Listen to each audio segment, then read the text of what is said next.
Salut tout le monde, très urgent et très grave. Des complots de déstabilisation en cours contre l'AES.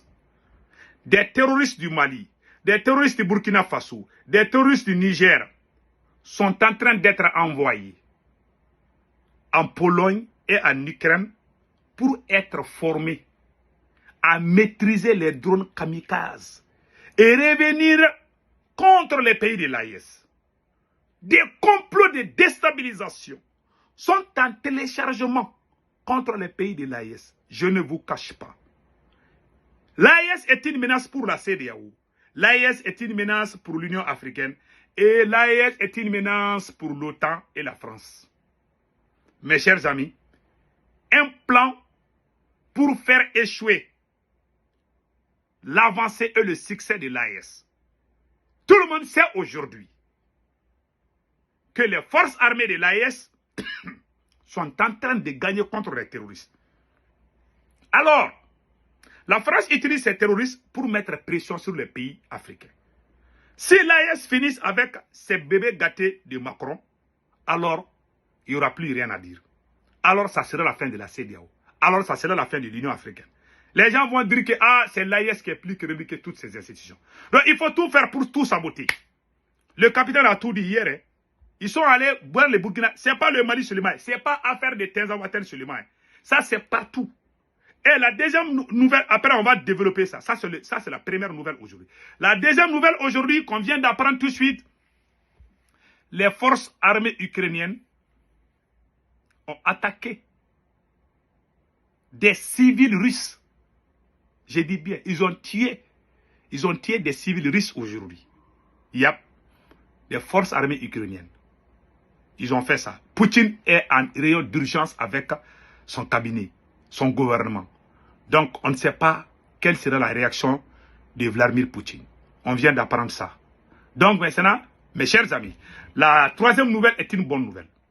La Russie soutient, à travers Maria Zakharova, comme vous la voyez ici, la belle dame, la porte-parole du Kremlin, elle a fait un communiqué, voilà, que la Russie soutient les décisions de l'AES de rupture diplomatique avec l'Ukraine, que la Russie nous soutient. Voilà ce qui est écrit ici, selon AS Info. Donc maintenant, nous allons maintenant développer ce qu'on vient de dire. Mes chers amis, la première nouvelle, des terroristes maliens formés en Ukraine et en Pologne à l'utilisation de drones kamikazes. Ça, c'est la source de l'AS Info. Mais moi-même, je viens d'apprendre, selon mes radars, que ce sont des terroristes de l'AES. Les terroristes du Burkina Faso, du Niger et du Mali sont tous en formation actuellement en Ukraine.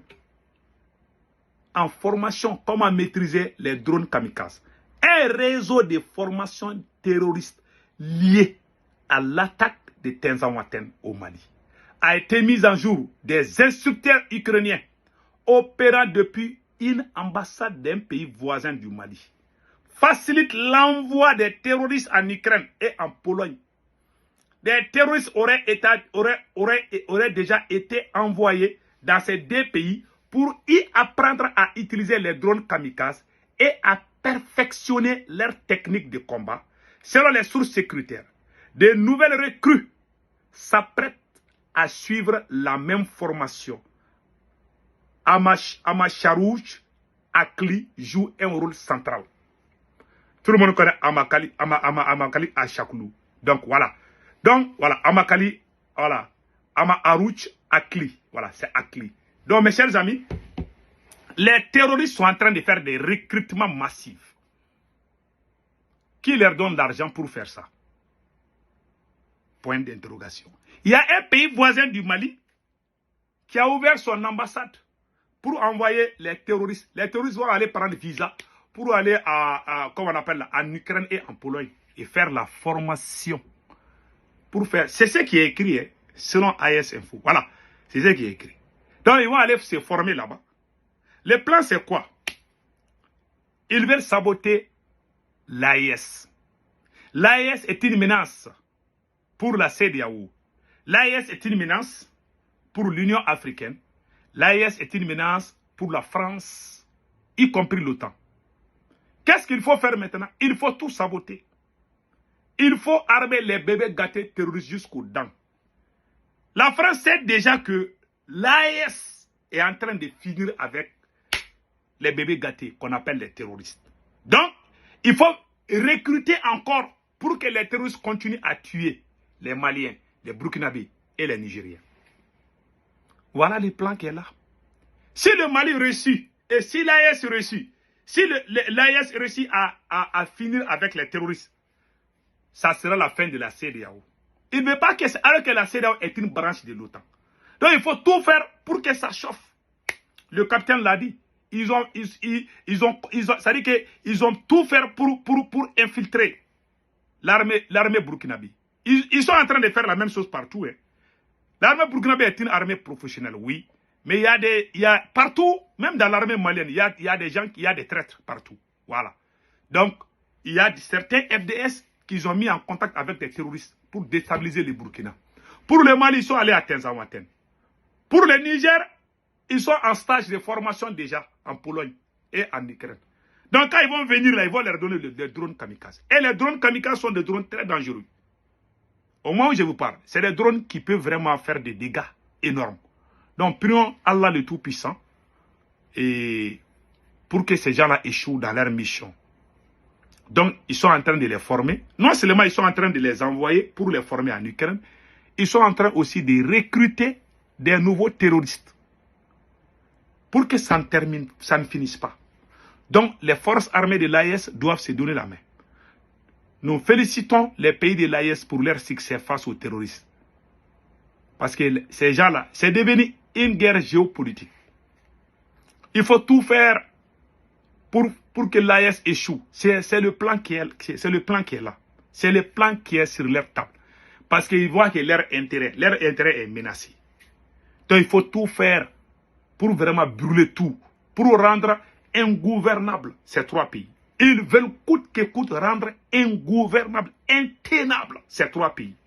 Ils sont très forts ces Occidentaux. C'est pour ça que j'ai dit aux autorités des trois pays, surtout à Bamako, et pour l'amour de Dieu, je conseille le ministre de la Défense et le président Assimi Goïta, le ministre de la Défense, colonel Sadio Kamara, le président Assimi Goïta, il faut vraiment faire des recrutements. Il faut faire beaucoup de recrutements. Il faut aussi former les réservistes. Et on voit la formation des... Ça ne suffit pas. Ça, il faut dire la vérité. Il faut qu'il y ait genre comme VDP. VDP est une armée parallèle. Oui. Dans chaque grande nation, il y a des armées parallèles. Même aux États-Unis, il y a Blackwater. Voilà. Il y a Légion étrangère en France. Comment aussi? Même en Russie, hein, il y a Wagner en Russie. Il y a aussi... en Algérie, ils ont des armées parallèles. Vous voyez? Le Venezuela a plus de 4 millions de réservistes. Les Américains voulaient attaquer le Venezuela quand Trump était au pouvoir. Ils voulaient passer par Colombie. Mais ces jeunes-là sont sortis avec des armées jusqu'aux dents. Même le fait même de former les réservistes, ça sauve le pouvoir du président. C'est ça que l'Iran a dit. Quand le président du Venezuela a pris le pouvoir, il dit que si tu veux rester au pouvoir, là, il faut armer le peuple. Les patriotes, il faut les armer. Si tu laisses l'arme entre militaires seulement, là, qu'est-ce qui s'est passé au Venezuela? S'ils veulent faire leurs bêtises, là, les gens pensent qu'ils vont passer par les politiciens. Non! Il y a des militaires traîtres qui vont passer. Ils font l'infiltration, même au niveau même des officiers supérieurs, ils sont capables. Et c'est très facile pour eux de le faire. Au Venezuela, qui est là tout juste à côté des États-Unis, ils ont voulu renverser le président Maduro. Il y a à peu près combien d'années de cela? 7 ans, 8 ans de cela. Quand Trump était au pouvoir, ils ont dit que non, il n'a pas gagné les élections. Ils ont infiltré les officiers supérieurs de l'armée du Venezuela. Je vous jure, les patriotes là, les 4 millions de réservistes sont sortis dire, celui qui touche tous là, nous sommes armés ici, nous allons envahir le palais. Si le peuple est armé là, je vous jure, il y a des bêtises que certains officiers font, ils ne les feront jamais. Il n'y aura même pas coup d'État. Si le peuple est armé, il n'y aura pas... Vous voyez les gardiens de la révolution iranienne. Donc, c'est des choses qu'il faut faire. Il faut armer le peuple. Je ne dis pas des traîtres. Les services de renseignement doivent être capables de connaître qui est bon, c'est-à-dire que les enquêtes morales. On a besoin vraiment des recrues au Mali, ça il faut le dire. Ce n'est pas l'armée seule qui peut tout faire. Je vous dis, ce conseil-là, j'ai vu au Niger, ils ont fait des réservistes. Je pense qu'au Niger, il y a des réservistes là-bas. Et ils ont beaucoup de nombre. Mais au Mali, on a besoin vraiment, c'est un territoire trop vaste. Il faut vraiment recruter encore. Travailler avec les autres groupes armés qui sont pro-gouvernementaux, qui sont honnêtes, faire des enquêtes morales. S'ils n'ont pas fait des dégâts dans les passés, donc je pense que ça peut marcher. Donc allons-y maintenant. Sinon, les terroristes sont en train de faire des recrutements. Hein. Nous aussi, on doit faire des recrutements. Et préparons-nous à une guerre de haute intensité, comme le capitaine l'a dit. Le capitaine Ibrahim Traoré l'a dit. Hein. Donc maintenant, allons-y avec le côté de la Russie. Voilà. La secrétaire de presse ministère russe des Affaires étrangères, Maria Zakharova, a commenté la rupture des relations diplomatiques entre le Mali et l'Ukraine. Elle a exprimé sa solidarité avec la décision du gouvernement malien, affirmant que le soutien de Kiev au groupe terroriste dans le nord du Mali n'est pas du tout surprenant. Zakharova a rappelé que l'Ukraine continue d'utiliser des méthodes terroristes sur le territoire de la Fédération de Russie, en commettant des sabotages, des assassinats politiques et en bombardant régulièrement des cibles civiles. Voilà. Et la porte-parole même de Kremlin, voilà, le Kremlin vient de confirmer que l'Ukraine bombarde tout le temps les territoires russes. Parce que le problème des drones kamikazes, elle a félicité l'AES pour la décision. Le problème, c'est quoi? Les drones kamikazes sont indétectables. Même comment on appelle, à Tezawanten, c'est ça qu'ils ont utilisé. Ils ont bombardé la position de l'armée malienne. On ne sait même pas d'où c'est venu. C'est des drones kamikazes. Même si tu as des radars là, c'est pas facile de détecter les drones kamikazes. Donc les voyous, la seule chose qui peut les mater là, c'est des drones. Il faut des drones aussi sophistiqués. Parce qu'ils ont des techniques, ils sont capables même de leur donner des bêtises pour faire descendre même des drones. Ces gens-là, ils sont capables de tout. Donc restons soudés et prions Allah le Tout-Puissant pour que les choses puissent aller. Donc c'était ça les nouvelles d'aujourd'hui. Attendez, je vais vous montrer ce que le capitaine a donnez-moi une seconde là. Le capitaine a montré quelque chose que je vais vous...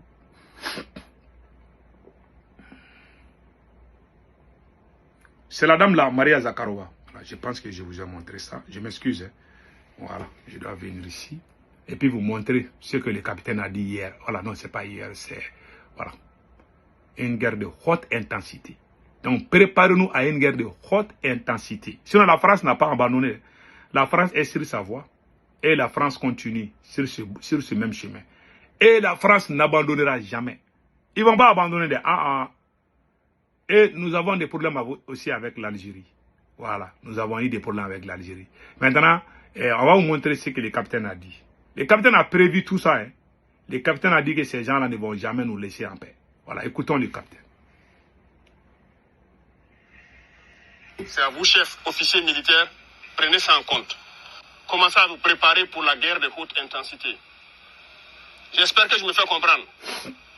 Ce n'est pas uniquement du terrorisme. Ouvrez l'œil. C'est beaucoup plus que ça. C'est une guerre de décolonisation. Et vous avez dû entendre ces derniers jours certains généraux ailleurs qui ont fait comprendre que s'il faille qu'ils viennent avec leurs armées nous recoloniser, il faut qu'ils viennent. Eh bien, préparez-vous à la guerre de haute intensité. Soit ils viendront eux-mêmes, soit ils passeront par leurs valets locaux qui sont ici pour essayer de troubler notre quiétude.